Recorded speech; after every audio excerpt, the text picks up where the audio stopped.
Assalamualaikum warahmatullahi wabarakatuh. Alhamdulillahirabbil alamin. Assalatu wassalamu ala asyrofil anbiya'i wal mursalin wa ala alihi wa sahbihi ajmain. Amma ba'du. Yang kami hormati Ibu Kepala SMP 6 Indralaya Utara. Kemudian yang kami hormati Waka Kurikulum Ibu Nia Yulianti.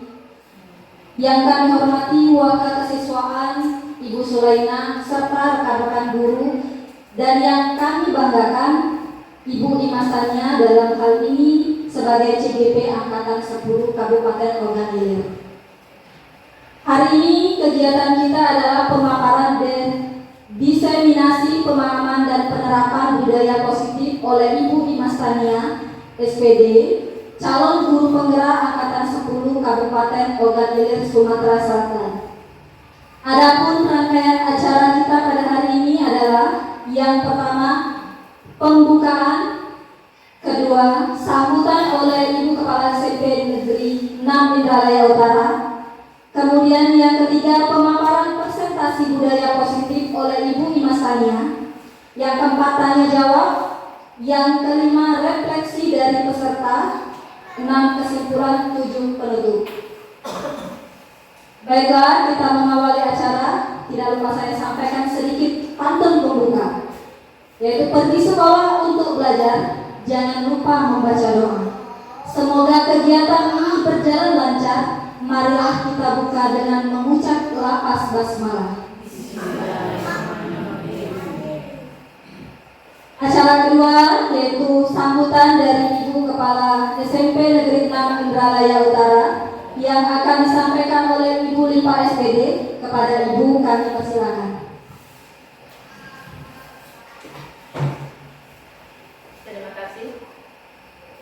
Terima kasih yang telah disampaikan oleh pembawa acara, dan terima kasih juga pada Bapak Ibu yang telah hadir hari ini, yang telah menyukseskan acara CGP pada sahabat kita atau rekan kerja kita, yaitu Dimas Tania yang CGP Angkatan 10. Assalamualaikum warahmatullahi wabarakatuh. Marilah kita panjatkan puji syukur kepada Allah Subhanahu wa taala sudah nikmatnya dikasihnya karunia oleh Allah Subhanahu wa taala. Hari ini kita diberikan kesehatan, diberikan kenikmatan sehingga kita dapat kumpul menyaksikan saudara kita atau rekan kerja kita mengadakan tayangan hasil kerja di HJIP. Semoga yang berjalan dengan baik dan ada imbasnya untuk kita semua. Dan tidak lupa juga salawat dan salam seluruhnya pada Nabi besar Muhammad SAW, pada keluarganya, pengikutnya pada akhir zaman. Amin.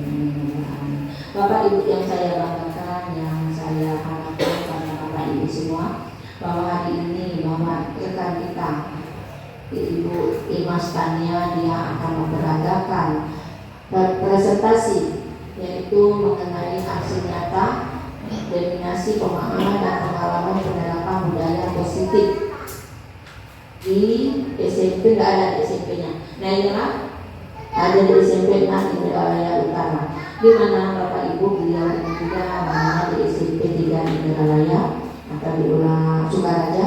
Bapak Ibu yang lama kerja di situ pun sampai 14 tahun. Di sini ketemu lagi. Alhamdulillah Ibu Imas ini kebenaran mendapat atau CGP dikerjakannya di lingkungan sekolah kita, sehingga kita mendapat imbasnya. Itulah kita harapkan nanti ilmunya dapat berbagi untuk kita semua. Alhamdulillah juga kita tahun kemarin mendapat 1 guru, sudah bukan CGP lagi, sudah menjadi GP guru penggerak. Alhamdulillah sudah kita manfaatnya, kita nikmati hasilnya, kita sudah kita lihat, berbagi cerita dan rasa sudah kita rasakan. Alhamdulillah juga tahun 2004-2005 ini kita juga mendapatkan guru-guru CGP di SMP 6 Indralaya Utaranya ada 2, Ibu Nopri dengan Ibu Dewi Hasanah.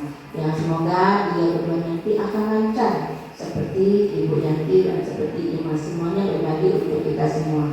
Yang belum, insya Allah besok kita tetap berjuang. Seperti itulah yang harus dikerjakan oleh pendidik tahun zaman sekarang ini. Bapak Ibu yang saya banggakan, terutama pada Ibu Imas, yang dimana masalah penggerakan budaya positif Ibu harapkan hasilnya yang akan datang dapat dirasakan oleh siswa SMP 6 Indralaya Utara dan dapat berbagi cerita pengalaman cara mengajar yang efisien dan efektif pada guru-guru sehingga pada siswa itu dapat menyenangkan. Dan Bapak Ibu juga, kita sekarang ini sudah zaman now atau sudah zaman digital. Semuanya sudah menggunakan alat-alat modern. Jadi mungkin sejaman Ibu atau seangkatan Ibu itu tidak ada yang 100% yang mengikuti zaman digital. Kami cuma mengalami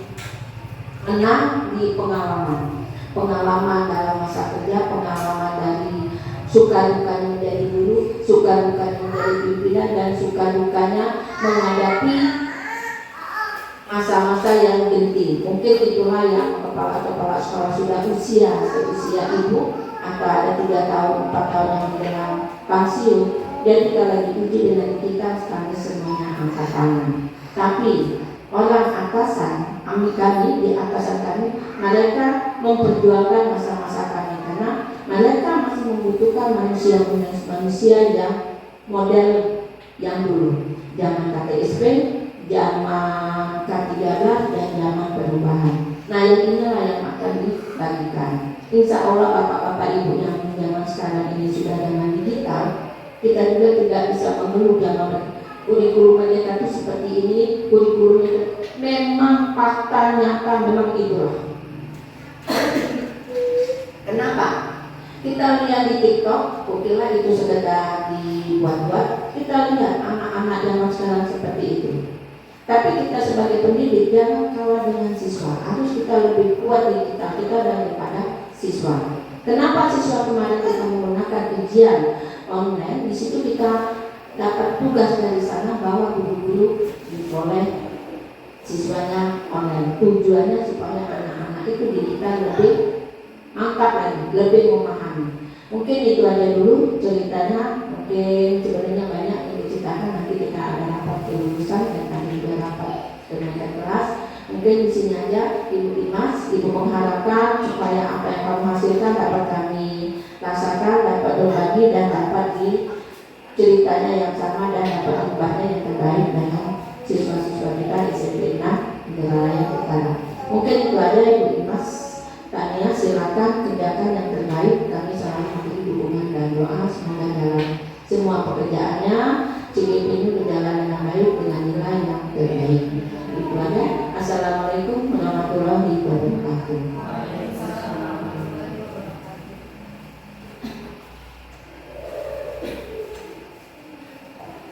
Terima kasih kami ucapkan kepada Ibu Lipa yang telah menyampaikan sambutannya. Baik, acara berikutnya pemaparan presentasi budaya positif oleh Ibu Imas Tania. Kepada Ibu kami persilahkan.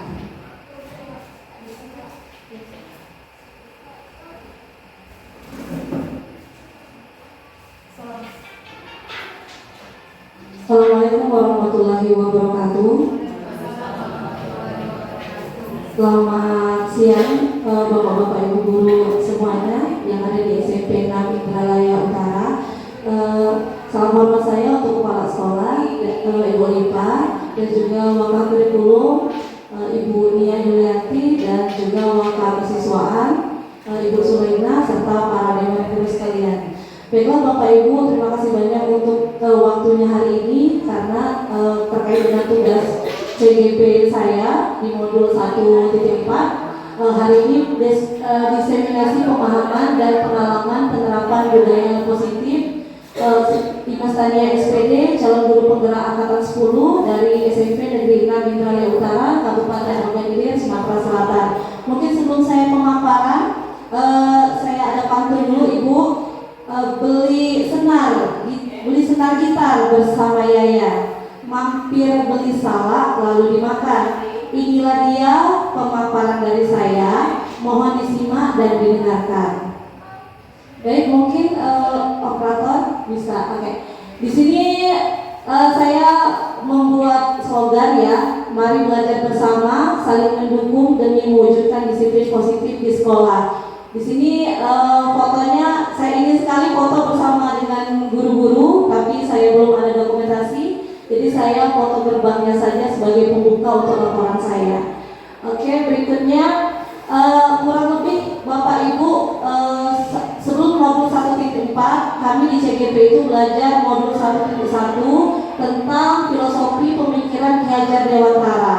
Nah, filosofi pemikiran Ki Hajar Dewantara itu mengenai pendidikan yang berhamba pada anak, dimaknai pendidikan yang berpusat pada siswa dengan tujuan menuntun tumbuh kembang siswa sesuai kodratnya untuk mencapai kebahagiaan dan keselamatan yang setinggi-tingginya. Di sini maksudnya Ibu sesuai dengan kodratnya. Betul tadi yang disampaikan oleh kepala sekolah Ibu Lipa, mungkin zaman kita dengan zaman sekarang itu berbeda. Kita tumbuhnya sesuai dengan kodrat. Zaman dulu Ibu belajar kita sangat disiplin, kita juga menghormati gurunya itu lebih patuh lagi. Nah, tapi kalau zaman sekarang Ibu sesuai dengan kodratnya. Kodrat zaman sekarang kita mungkin tidak bisa lagi sepenuhnya memakai cara yang kita dahulu. Ya, kalau kita paksakan seperti zaman kita dahulu, mungkin kolaborasinya kurang baik. Nah, kita dituntut sesuai dengan kodratnya, kodrat zaman sekarang, yaitu semuanya serba media, semua informasi juga semuanya di-share ke media. Mungkin Bapak Ibu sudah mengalami bedanya zaman dulu dan zaman sekarang. Oke, selanjutnya yang pertama, pendidikan itu menuntut dan pendidik harus bisa mengembangkan minat dan bakat anak sesuai dengan kodratnya.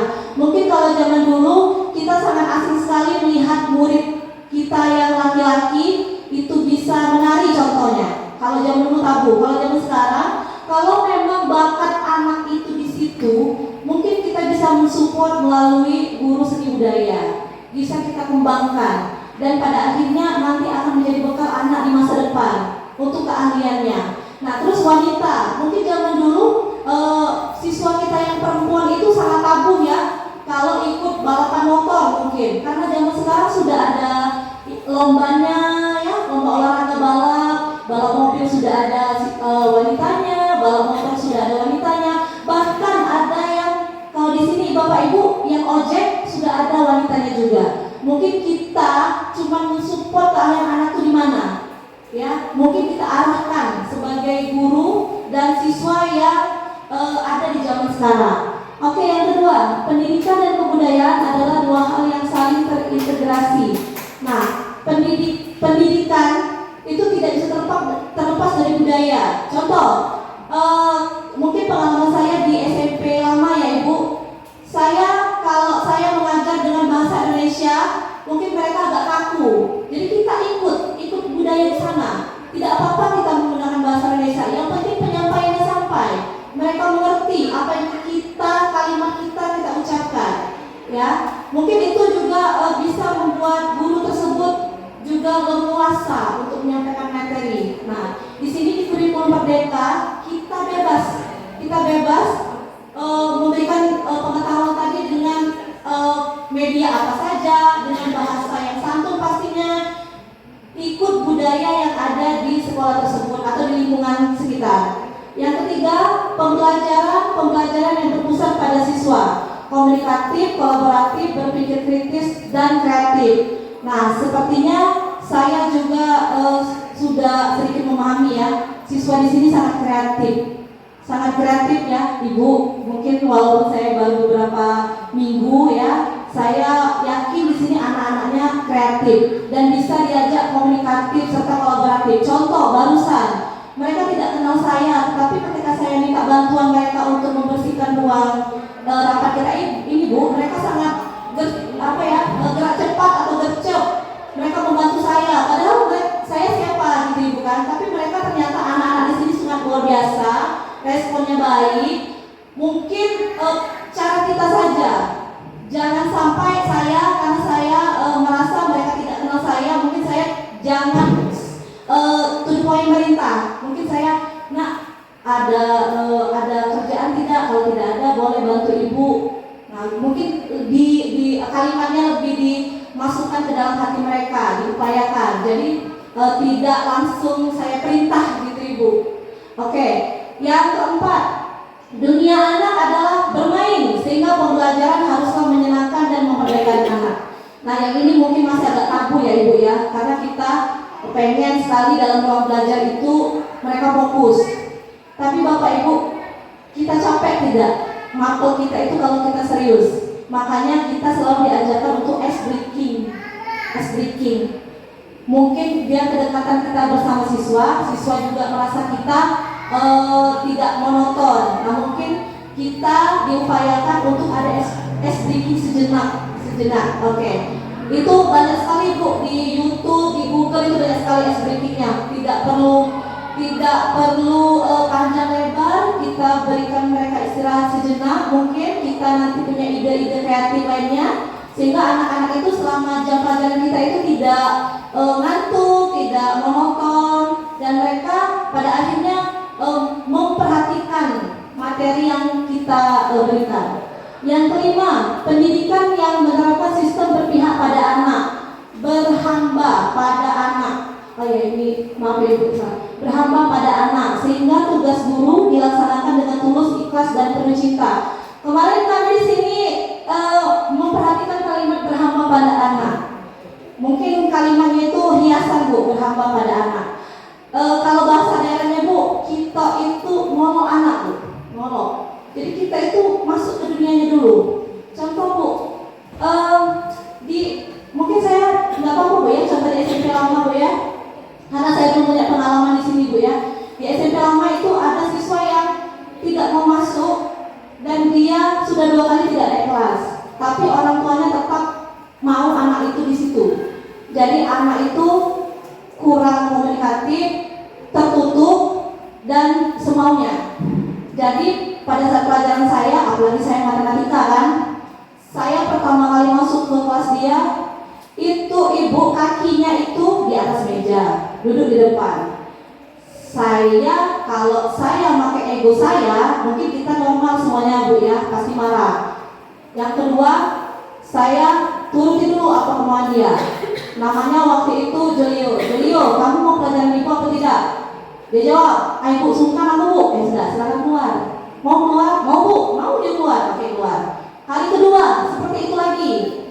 Pas dasar hari ketiga, saya panggil bu, 4 mata. Saya ajak kayak berteman. Julio, kenapa seperti itu? Bu, aku tidak lagi sekolah. Intinya tidak lagi sekolah, tapi waktunya terpaksa.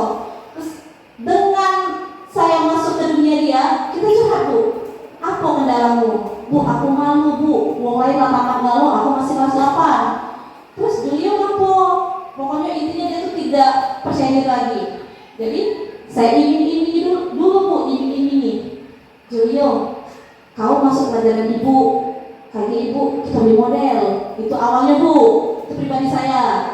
Model kan, jadi akrab. Terus yang kedua, saya minta nomor WA-nya. Jadi di rumah itu saya chatting ala-ala itulah bestie ya, berteman. Julio apa kabar? Kayak mana sekolahnya hari ini? Singkat cerita, anak itu masuk terus bu. Walaupun pas hari yang ada saya masuk awalnya tuh, pas ada yang hari saya tuh masuk.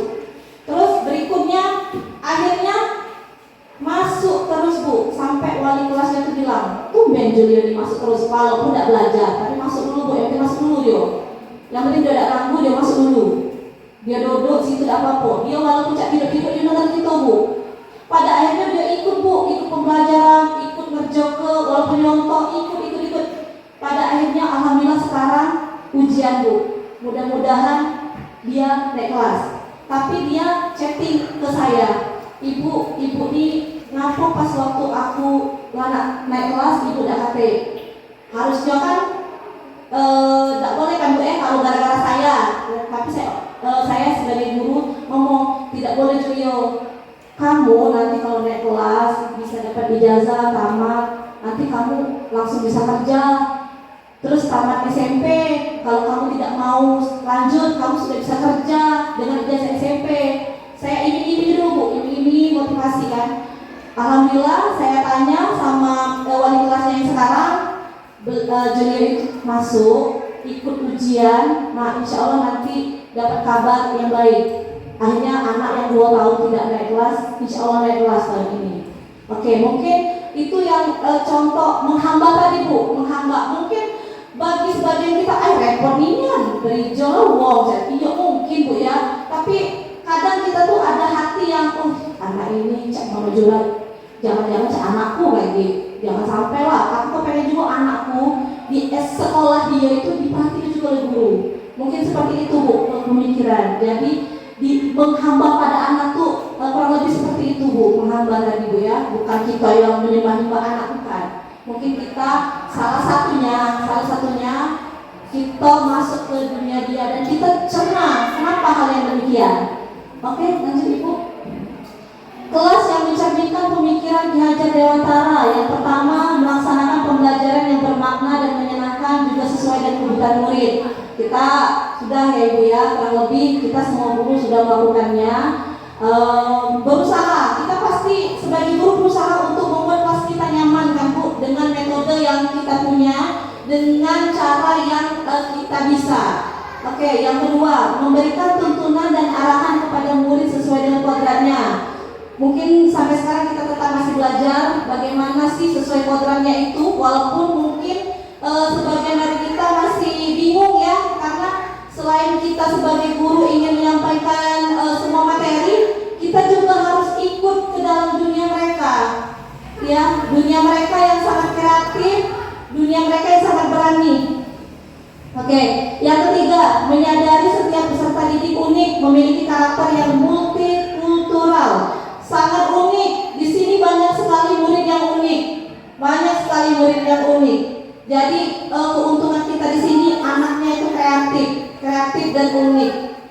Jadi kita bisa belajar dengan mereka. Yang keempat, menghindari pemberian hukuman atau punishment yang menerapkan sistem AMONG. Nah, menghindari pemberian hukuman ini Ibu, mungkin kita sama-sama belajar dan berkoordinasi dengan kepala sekolah, wakil kesiswaan dan wakil kurikulum. Bagaimana caranya kita memberikan hukuman yang membuat jerah, tapi jangan sampai seperti terlihat hukuman. Ya, kalau hukuman itu kan terlalu beragu, ya. Mungkin nanti pasti tim atau wakil kesiswaan pasti punya trik-trik tertentu bagaimana mengatasinya. Oke, selanjutnya Ibu. Nah, ini beberapa contoh ya Ibu, contoh pembelajaran yang berpihak pada murid serta menyenangkan. Nah, ini salah satu pembelajaran saya, walaupun saya terkendala media, kita mencoba untuk menerapkannya dengan sarana yang kita punya. Contoh seperti ini, saya kan ingin menunjukkan media pembelajaran. Nah, karena kurangnya sarana, saya mencari foto atau video dan saya satu-satu atau per kelompok untuk melihatkannya. Nah, ternyata kubus itu kalau bentuknya itu seperti ini. Nah, kalau bangun rumah itu seperti ini. Nah, jadi kita memanfaatkan media sarana yang ada.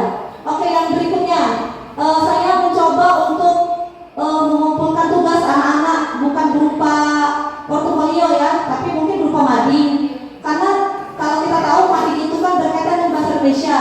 Nah, karena kita membudayakan literasi, jadi mungkin salah satunya dengan laporan ujian atau laporan kegiatan mereka kita buat mading.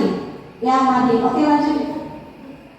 Nilai seorang guru. Nah, nilai seorang guru, nilai-nilai yang melekat pada seorang guru di guru penggerak, pendidikan guru penggerak kita ada beberapa nilai yang melekat pada seorang guru. Yang pertama, berpihak pada anak, kolaboratif, mandiri, reflektif, dan inovatif. Berpihak pada anak pasti ya Ibu, apalagi seorang wali kelas pasti mengusahakan yang terbaik untuk murid-muridnya, dan kita juga guru pasti, apalagi sekarang lagi memberikan nilai, kita pasti ingin memberikan nilai yang terbaik untuk murid kita.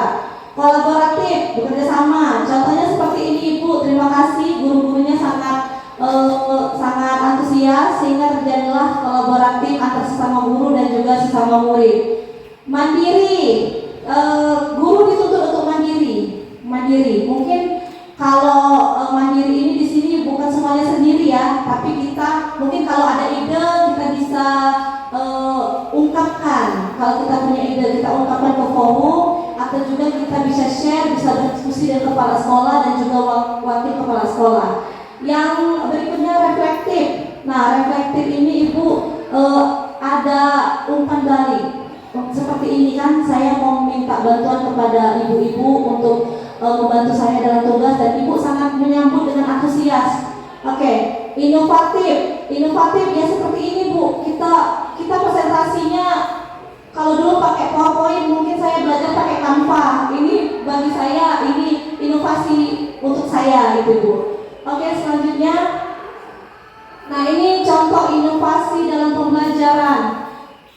Ini waktu itu saya ikut sebagai tim P5, kami membuat buket bunga kaitannya dengan pelajaran saya.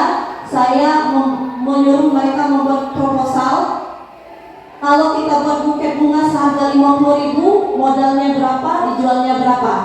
Itu kalau kaitannya dengan pelajaran saya. Jadi kita membuat buket bunga, kita belajar di Google, di YouTube, sehingga dapatlah buket bunga yang ekonomis. Dan ternyata setelah kami buat, yang dijual-jual itu sangat mahal Bu. Kita bisa buat yang harga 50.000 itu dengan modal 20.000 ternyata. Gitu kesimpulannya. Terus yang kedua, pembelajaran, inovasi dalam pembelajaran, saya memakai media sama seperti ibu lain. Kita memakai media Infocus ya Ibu, untuk lebih memberikan kenyamanan bagi murid. Jadi kita belajarnya tidak hanya dengan buku paket, tapi juga dengan media. Terus ini kemarin Ibu, kami sama-sama edit video dengan murid SMP 6, bikin video di Canva. Bagaimana caranya, mereka juga sangat antusias bagaimana cara membuka Canva dan memilih template-template yang ada. Terus ini kebetulan saya induk di SMA Negeri 1 Indramayu Selatan. Kami membuat satu baju dari asoy Bu, dari kantong kresek. Nah, yang sudah kami lipat, kami susun dan kami buat gaun untuk dipamerkan di P5. Terus yang berikutnya ada beberapa media lagi untuk hasil diskusi mereka. Nah, aturan ini Bu seperti di buku latihan, tapi saya minta mereka untuk menempelkan dan bisa dihafalkan. Oke, yang selanjutnya seperti biasa Ibu, kita mencoba untuk kuis, pakai Quizy di HP. Saya mencoba pakai HP pribadi karena siswa tidak boleh memakai HP. Oke, lanjut Ibu. Nah, ini melestarikan budaya daerah. Di sini kami lomba pantun dalam lomba bahasa. Jadi setiap siswa itu ada lomba gayung bersambut. Jadi melestarikan budaya. Dan yang ini untuk kami pameran P5, ini sama Pak Anak Bu, atau terbangan. Jadi siswa belajar terbangan dengan warga sekitar di daerah Toping Gerinting itu, dan mereka praktekkan pada saat pembukaan panen raya untuk menyambut tamu. Yang ini gambar berikutnya waktu kami lomba lalu lintas memakai baju daerah yang ada di Polres Oganilir. Konsep utama modul 1.4 budaya positif. Yang pertama, perubahan paradigma belajar, disiplin positif, kebutuhan dasar manusia, keyakinan kelas, motivasi perilaku manusia, segitiga restitusi. Ya, lanjut. Pembelajaran dengan paradigma baru itu dirancang berdasarkan prinsip pembelajaran yang berdiferensiasi sehingga setiap siswa belajar sesuai dengan kebutuhan dari tahap perkembangannya untuk mewujudkan profil pelajar Pancasila. Oke, disiplin positif. Dalam budaya kita, makna kata disiplin merupakan sesuatu yang dilakukan untuk mendapatkan kepatuhan. Kita cenderung menghubungkan kata disiplin dengan ketidaknyamanan seorang guru. Tujuan kita adalah menciptakan murid yang memiliki disiplin diri sehingga mereka dapat berperilaku sesuai dengan nilai kebijakan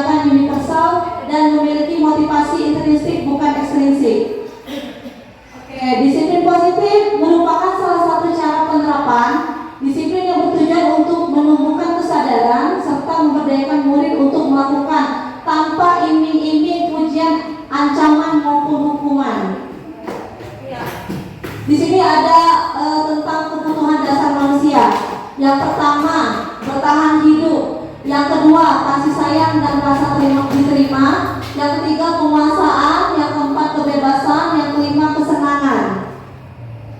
Motivasi perilaku manusia, yaitu manusia merupakan dorongan yang timbul pada diri seorang secara sadar untuk melakukan tindakan dengan tujuan tertentu. Menghindari ketidaknyamanan dengan hukuman, murid melakukan disiplin diri karena takut dihukum. Itu merupakan motivasi ekstrinsik. Terus mendapatkan imbalan atau penghargaan dari orang lain, murid melakukan disiplin diri karena ingin mendapatkan imbalan, merupakan motivasi ekstrinsik. Menghargai nilai-nilai kebajikan diri sendiri, murid melakukan disiplin diri karena kesadaran akan nilai kebajikan. Ini merupakan motivasi intrinsik. Nah, ini hukuman. Hukuman itu kalau terjadi maka dia akan menyakiti, membuat tidak nyaman, membuat murid merasa takut, memaksa murid menyembunyikan masalah, dan murid menjadi rendah diri. Kalau ada penghargaan juga, Bu, ada juga sisi negatifnya, yaitu kalau kita kasih penghargaan itu tidak efektif, merusak hubungan, mematikan kreativitas, menghukum dengan sistem ranking, merampas hak menghargai diri. Jadi kalau kita terlalu banyak penghargaan, nanti ada murid yang maksud itu iri, Bu. Jadi merasa kenapa dia terus yang direspon gitu. Lanjut, konsekuensi. Jadi penguatan jangka pendek perlu monitoring berkelanjutan, stimulus respon, murid menghormati peraturan, kehilangan waktu untuk merenungi kesalahan. Restitusi, murid bertanggung jawab untuk perilakunya, fokus pada pemecahan masalah dengan jangka panjang, murid menghormati dirinya dan orang lain. Teori kontrol, murid bersemangat memperbaiki kesalahan. Konsep disiplin, pendekatan restitusi, sebuah cara menanamkan disiplin positif pada murid. Pengertian restitusi adalah proses menciptakan kondisi bagi murid untuk memperbaiki kesalahan, sehingga mereka bisa kembali kepada kelompok dengan karakter yang lebih kuat. Ciri-ciri restitusi bukan menebus kesalahan, namun belajar dari kesalahan. Selanjutnya, memperbaiki hubungan, tawaran bukan paksaan, terus menuntut untuk melihat ke dalam diri, mencari kebutuhan dasar yang mendasari tindakan, terus fokus pada karakter bukan tindakan. Yang selanjutnya, menguatkan pada fokus pada solusi. Ini ciri-ciri restitusi. Perbedaannya. Contoh kasus, murid yang sering berkelahi, hukumannya ya. Guru menghukum dengan cara menjewer murid. Biasanya seperti itu ya, Bu. Terus guru memarahi murid di depan umum, selain mempermalukan juga membuat murid jadi takut. Terus guru memberikan hukuman dengan berlari keliling lapangan sebanyak mungkin. Itu seperti yang pada umumnya kita lakukan. Konsekuensinya, guru memberikan konsekuensi untuk saling memaafkan dengan memaksa kedua belah pihak yang berkelahi. Kita damaikan, Bu, kita damaikan dulu. Terus guru tegas dan murid menghormati peraturan. Selanjutnya restitusi. Guru menanyakan kelas atau dirinya dan membantu siswa menyelesaikan masalah. Terus selanjutnya guru terbuka dan siswa menghormati dirinya dan orang lain. 5 posisi kontrol restitusi ketika guru menghadapi permasalahan yang dilakukan oleh murid.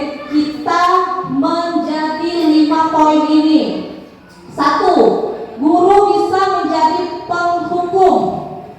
2. Guru bisa membuat rasa bersalah. Kita harus membuat murid itu ngaku dulu bahwa dia salah. Kita buat. Yang ketiga, kita bisa menjadi teman. Yang keempat, kita bisa menjadi pemantau. Yang kelima, manajer. Selanjutnya penghukum. Penghukum itu kita mengawali kalimatnya dengan misal, patuhi aturan yang ada di sekolah. Kalian kan pikir hari ini, silakan bersihkan seluruh sekolah. Kita bangun dulu motivasi mereka, ya, mulai dari halaman depan sampai halaman belakang. Nah, kita kasih tahu dulu apa biar mereka bisa tahu bahwa mereka itu sedang melakukan hal yang di luar dari tata tertib. Yang kedua, membuat rasa bersalah. Contoh, Bu, misalnya kalimatnya, harus memberitahu kalian. Nah, terus Bu Guru kecewa dengan sikap kalian. Apa tidak kasihan jika Ibu ditegur oleh kepala sekolah karena kalian tidak melaksanakan piket? Nah, itu biar mereka tuh merasa, oh iya ya, Ibu ini tuh sudah terlalu menegur saya. Nah, mungkin setelah itu mereka akan sadar. Yang ketiga, teman. Ya, kita posisinya sebagai teman. Ayolah yang disiplin, dan ayo harus disiplin dan buat Ibu bangga. Terus contoh berikutnya, kali ini tidak apa-apa kalau kalian salah, tapi kalian salah, mungkin lain kali jangan lagi membuat kesalahan. Terus lanjut, pemantau. Nah, pemantau, kalian sudah melanggar peraturan apa? Jadi kita pantau, kenapa kalian dimarah oleh Ibu Sulai misalnya? Apa yang kalian lakukan? Nah, kita mantau. Terus manajer, apa kalian tahu kesalahan apa yang sudah dibuat? Atau kira-kira bagaimana kalian akan memperbaiki kesalahan ini? Jadi kita tuh menaruh solusi pada anak. Jangan dulu kita menghukum, kita kasih tahu dulu. Misalnya mereka mempiket, kamu biar gak kena lagi, kalian tuh apa? Kalian tuh seperti apa? Oh iya Bu, mungkin mereka nanti ada ide, iya Bu, saya akan piket dan saya tidak akan. Nah, itu ada perjanjian tersendiri dari kita ke murid, walaupun nanti diulang lagi, karena itulah namanya proses belajar. Oke, lanjut. Keyakinan kelas. Keyakinan kelas merupakan pernyataan universal yang dibuat dalam bentuk kalimat positif. Keyakinan kelas itu tidak dibuat dalam jumlah banyak sehingga mudah diingat dan dipahami oleh semua warga kelas. Keyakinan kelas itu merupakan sesuatu yang diterapkan di lingkungan kelas tersebut. Karena keyakinan kelas dibentuk secara bersama-sama, maka dari itu sudah menjadi tanggung jawab para siswa untuk mentaatinya. Keyakinan kelas ini Bu sama seperti tata tertib kelas.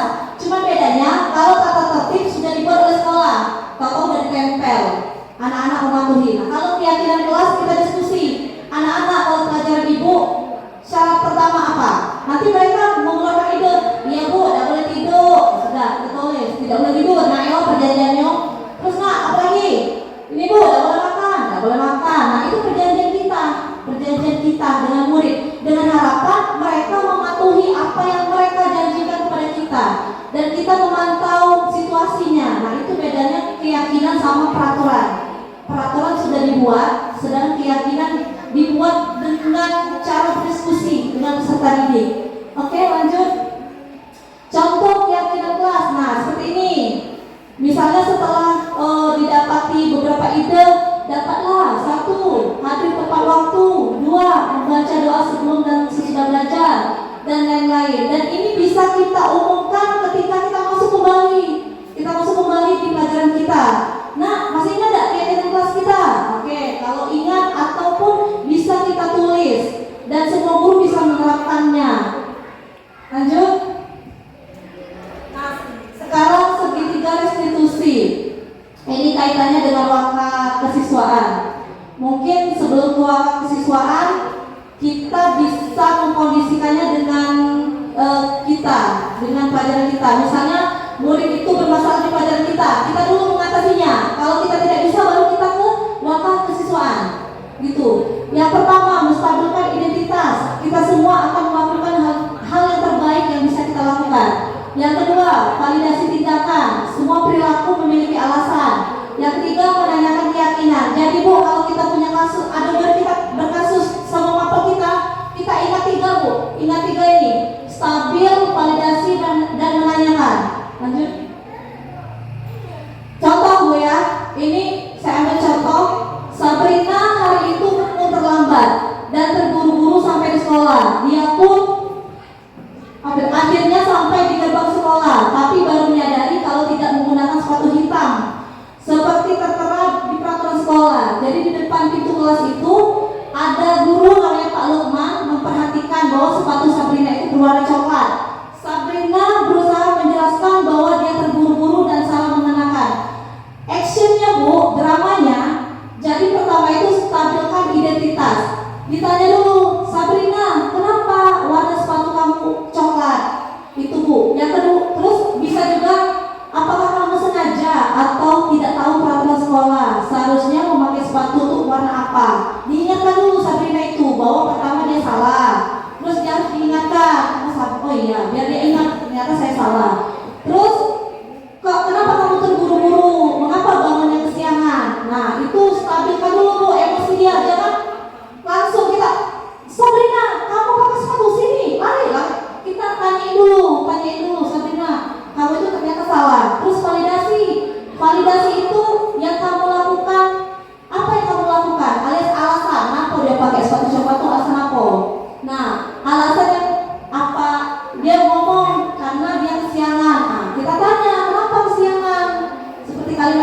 Bu ya, kenapa kamu kesiangan? Baru kita tanya, kenapa kamu kesiangan dan salah beli sepatu? Nanti dia menjelaskan. Nah terakhir menanya keyakinan. Kita tanya dulu, apa yang kamu lakukan agar hal ini tidak terulang kembali? Kita tawarkan, dia itu menghubung dirinya sendiri, kita tawarkan. Sanggupnya apa Sabrina? Misalnya dia, ya Bu, saya tidak akan melakukannya lagi. Pokoknya perjanjian dia, biar dia tidak memakai sepatu yang salah dan tidak kesiangan lagi. Itu kurang lebih kalimatnya seperti itu ya Ibu. Oke, kesimpulannya, dalam penerapan program disiplin positif, hendaknya guru memiliki standar kepribadian, profesional dan solusi yang baik, di mana guru mampu merefleksikan pada posisi kontrol saat ini, bagaimana perjalanan dirinya sebagai seorang among, proses manajer yang menuntun murid menjadi insan yang mandiri, merdeka dan bertanggung jawab. Terima kasih. Salam guru penggerak, bergerak, tergerak dan menggerakkan. Saya kembalikan kepada moderator.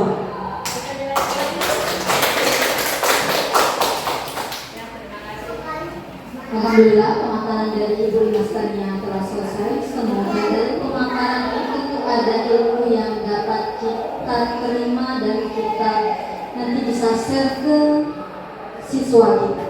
Baik, acara berikutnya yaitu tanya jawab.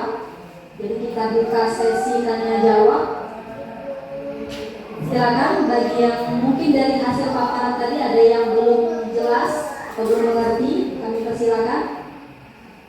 Oke, kami persilakan Ibu Dwi Ratna. Terima kasih atas waktu yang diberikan kepada saya.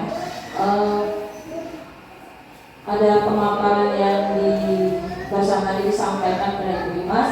Ada hal yang saya mungkin belum memahami, Bu ya, tentang penilaian untuk guru. Di situ Ibu menuliskan tentang reflektif, reflektif. Nah, yang saya tanyakan apa itu reflektif, kemudian tujuan apa yang kita setelah melakukan reflektif itu terhadap guru. Terima kasih. Baik, terima kasih. Pertanyaan dari Ibu Dwi Ratna yaitu tentang apa itu reflektif dan apa manfaat reflektif itu sendiri bagi penilaian guru. Apakah langsung mau dijawab atau masih dibuka pertanyaannya? Oke, lanjut tadi. Ya, terima kasih untuk pertanyaannya. Tadi setelah menyimak pemaparan dari Ibu Limas, saya masih belum paham juga tentang apa itu pembelajaran berdiferensiasi. Mohon penjelasannya Bu, terima kasih. Pertanyaan kedua yaitu apa itu pembelajaran diferensiasi. Kami kira itu 2 pertanyaan dulu, nanti sesi berikutnya baru ya, sabar. Oke, ternyata 3 pertanyaan langsung. Ada lagi yang mau bertanya? Oke, silakan Ibu Yuni. Assalamualaikum warahmatullahi wabarakatuh. Terima kasih atas kesempatannya. Terima kasih Bu Limas atas ilmu yang telah disampaikan. Tadi pada slide kelima ada kalimat kelas yang mencerminkan pemikiran pihak penyelenggara pada poin keempat, yaitu menerapkan sistem AMON. Apa itu sistem AMON? Sistem yang seperti apa? Ya, terima kasih. Baik, itu 3 pertanyaan yang telah disampaikan oleh peserta kegiatan ini. Silakan kepada Ibu Limas untuk dijawab langsung. Terima kasih untuk Ibu Wiwi sebagai pembawa acara. Sekarang saya akan mencoba untuk menjawab pertanyaan dari Ibu Wiwi tentang berpikir reflektif yang ada pada pemaparan saya. Bahwa berpikir reflektif itu adalah proses berpikir yang dibutuhkan seorang guru untuk merespon suatu masalah yang terdapat pada anak dan juga sekitarnya. Jadi kalau kita ada masalah, kita kalau bisa ikut membantu mengutarakan ide-ide. Jangan kalau misalnya Ibu Nir ada masalah sama murid, kita diam saja. Mungkin dengan adanya diskusi kita menemukan solusi bersama untuk mengatasi murid tersebut. Jadi kita ada rasa empati juga, rasa solidaritas juga dalam satu permasalahan yang menimpa satu guru tersebut atau satu murid tersebut. Oke, pertanyaan berikutnya dari Ibu Vivi, terima kasih Ibu, tentang pembelajaran berdiferensiasi. Di sini maksudnya guru itu dapat memberikan materi lebih sederhana, ya, atau membagi siswa dalam kelompok-kelompok belajar. Mungkin zaman sekarang Ibu memang sepertinya kita digalakkan untuk membuat kelompok belajar, Ibu ya, bukan hanya dengan murid tapi juga dengan gurunya. Jadi pembelajaran itu bisa berjalan dengan baik. Jadi mereka itu tidak secara sendiri-sendiri. Kita bisa membuat kelompok belajar dengan siswa kita sehingga hasilnya nanti bisa dipresentasikan dan mereka bisa belajar secara tidak langsung tentang literasi juga. Jadi dulu kalau kita belajar diskusi paling pelajaran IPS Ibu ya, diskusi. Nah sekarang pembelajaran apapun bisa kita presentasikan dengan membimbing anak-anak biar mandiri untuk presentasi ke depan. Nah jadi kita membuat materi kita itu sesederhana mungkin, ya. Jadi kita tidak ada lagi teacher center Bu, tidak ada lagi yang berpusat pada guru. Kita serahkan kepada murid biar mereka berpikir kritis dan berkreatif sendiri untuk memecahkan masalah dalam satu pelajaran. Oke, yang terakhir pertanyaan dari Ibu Wahyuni, terima kasih Ibu, tentang menanyakan sistem AMONG Ibu ya. Sistem AMONG itu Ibu adalah sistem pembelajaran yang berproses, yang merdeka bagi peserta didik. Jadi kalau mereka mengutarakan suatu pemahaman, kita tidak bisa lagi menjabarkannya dalam satu kalimat baku. Mungkin anak-anak itu punya kalimat sendiri untuk menyampaikan pengertiannya dan maksud dari pelajaran itu. Jadi kita tidak bisa misalnya pengertian bahasa itu apa sesuai dengan buku. Nah mungkin mereka bisa mengartikan sendiri, tapi intinya tetap sama, tetap satu tujuan intinya. Jadi menyederhanakan pemikiran yang ada di murid tersebut. Oke, mungkin itu saja Ibu, satu sesi pertanyaan untuk materi saya hari ini. Saya kembalikan kepada moderator. Baik, kami tanya dulu kepada peserta apakah masih ada yang kurang atau yang tadi yang tiga penanya tadi sudah mengerti dengan apa yang disampaikan oleh Ibu Masanya. Baik, terima kasih. Masih ada sesi berikutnya atau alhamdulillah sudah mengerti? Baik. Untuk kegiatan berikutnya yaitu refleksi dari peserta. Dalam hal ini akan disampaikan oleh Ibu Sulaina. Kepada Ibu Sulaina kami persilakan.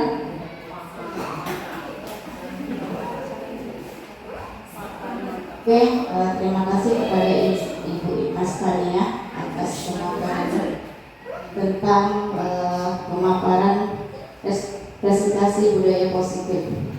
Adapun menurut kami, refleksinya itu presentasi budaya positif merupakan perwujudan dari nilai-nilai atau keyakinan universal yang diterapkan di sekolah. Budaya positif di sekolah tidak dapat tercipta secara instan ya. Dalam penerapan budaya positif di sekolah diperlukan tuntunan dan tauladan dari seorang guru. Guru harus menjadi contoh yang baik sehingga murid dengan kesadaran sendiri akan mengikuti apa yang telah dilakukan oleh guru. Mungkin itu saja refleksi dari kami. Terima kasih.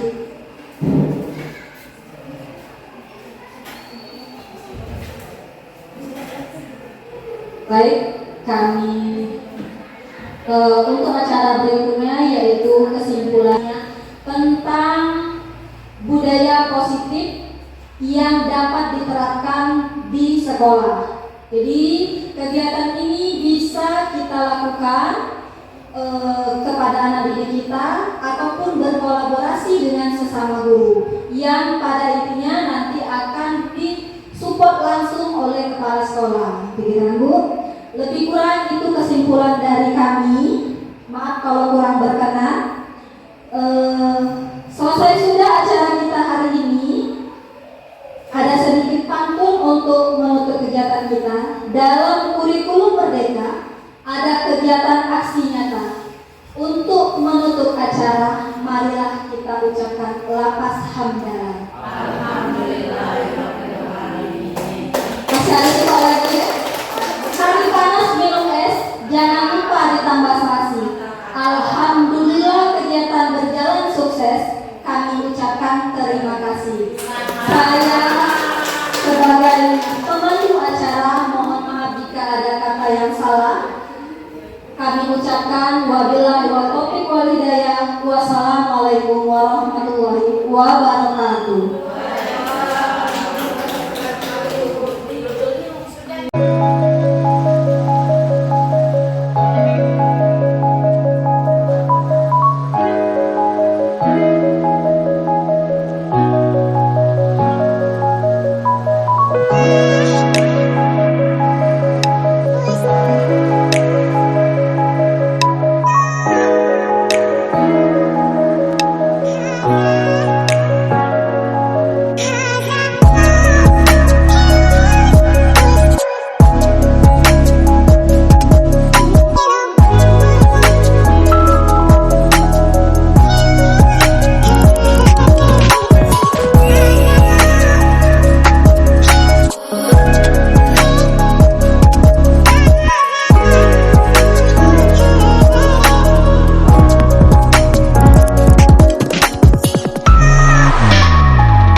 Oke ya.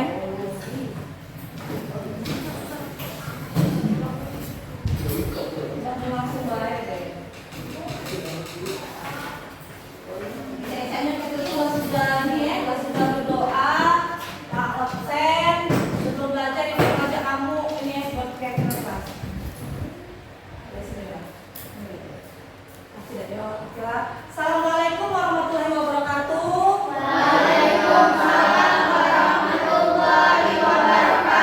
Selamat pagi anak-anak. Bagaimana keadaannya hari ini? Oke, sebelum kita memulai pelajaran kita hari ini, Ibu dan kalian akan berdiskusi membuat keyakinan kelas. Apa itu keyakinan kelas? Ada yang tahu? Oke, membuat peraturan kelas. Nah, kalian sudah tahu kan di sekolah ini pasti ada peraturan sekolah. Nah, sekarang kita buat peraturan di kelas, ya. Tapi harus mengenai sekolah di sini ya. Nah, kalian Ibu bagikan stick note untuk membuat satu keyakinan kelas. Oke.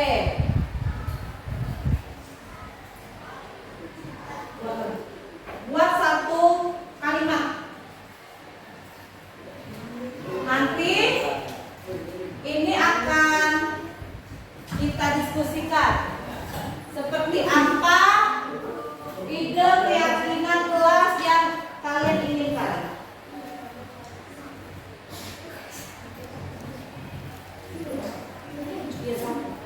Satu saja. Satu saja keyakinan kelas. Yang selesai silakan ditempel di papan tulis. Berbaris ya, di baris 1, di baris 2. Silakan yang selesai tempel. Mana ada tempel? Tempel di sini. Oke, ditempel. Oke.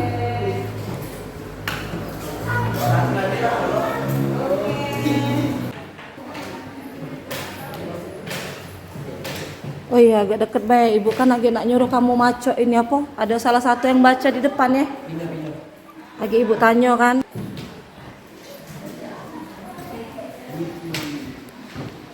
Sini. Oh, yang bawah itu.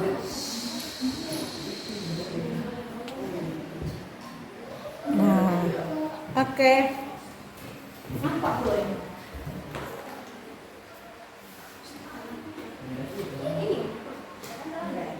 Oke anak-anak, sudah kalian tempel keyakinan kelas menurut versi kalian masing-masing. Sekarang ada yang ingin membacakan yang ke depan? Oke?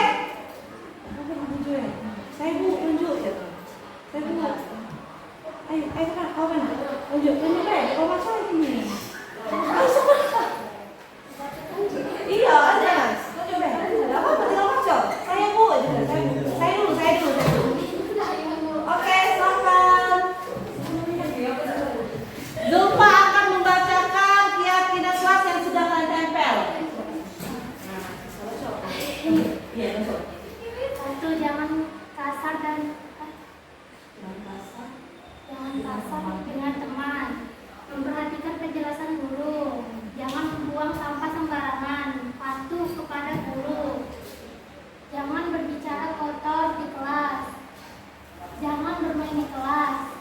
Jangan ribut. Tidak boleh ribut di kelas. Jangan ribut di kelas. Tidak boleh berkata kasar. Disiplin ketika belajar. Dilarang berkelahi di kelas. Tidak boleh makan di kelas. Melepaskan sepatu saat masuk kelas. Tidak boleh ribut di kelas. Saling menghargai satu sama lain. Oke, terima kasih. Pada Zulfa tadi, sekarang kita pilih ya, kita pilih yang mana yang yang menjadikan semua ide ini menjadi peraturan di kelas atau keyakinan ke kelas. Sekarang yang pertama, tidak boleh kasar. Setuju? Setuju ya, tidak boleh berkata kasar, baik sesama teman maupun dengan guru. Yang kedua, jangan ribut di kelas. Setuju? Setuju. Ributnya itu ketika ada perintah dari guru untuk berdiskusi. Kalau berdiskusi diam, kan tidak terjadi diskusi. Jadi ributnya itu dalam arti kata ketika guru menjelaskan tidak boleh ribut, atau temannya sedang menjawab atau presentasi tidak boleh ribut. Oke. Yang kedua, tidak boleh makan di kelas. Ini pasti ya, tidak boleh makan di kelas kecuali pada saat istirahat mungkin. Maksudnya di sini dalam ketika belajar ya, tidak boleh makan di kelas. Setuju? Setuju. Dilarang berkelahi. Nah, ini maupun di dalam kelas ataupun di luar kelas ataupun di luar sekolah, usahakan tidak boleh berkelahi. Apalagi yang laki-laki ya, biasanya yang emosinya setipis tisu dibagi 8 kan. Suka, apalagi cewek mudah emosi ya. Tapi jangan berkelahi biasanya.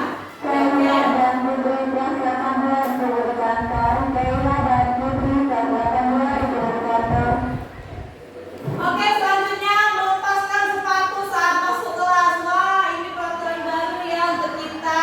Oke, nanti kita akan mencoba untuk menerapkan keyakinan kelas berikut ya, yang seperti ini, melepaskan sepatu saat masuk kelas. Setuju? Setuju. Oke, selanjutnya jangan ribut. Yang jangan ribut sama? Oke, kita tempelkan sama. Sekarang jangan bermain di kelas. Bermain di kelas mungkin ketika saat belajar ya, jangan bermain-main kecuali kalau memang ada materinya atau pelajarannya tentang permainan atau lagi ice breaking, kan nggak apa-apa kalau bermain. Oke, ini jangan bermain di kelas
tiba-tiba perutnya merasa sakit, tinggal bilang sama gurunya izin ke UKS atau izin kemana. Kalau izin ke kantin tidak bisa ya, berarti izin ke UKS dulu. Nanti guru yang ada di UKS mungkin ngasih solusi, mungkin ngasih kalian makanan minuman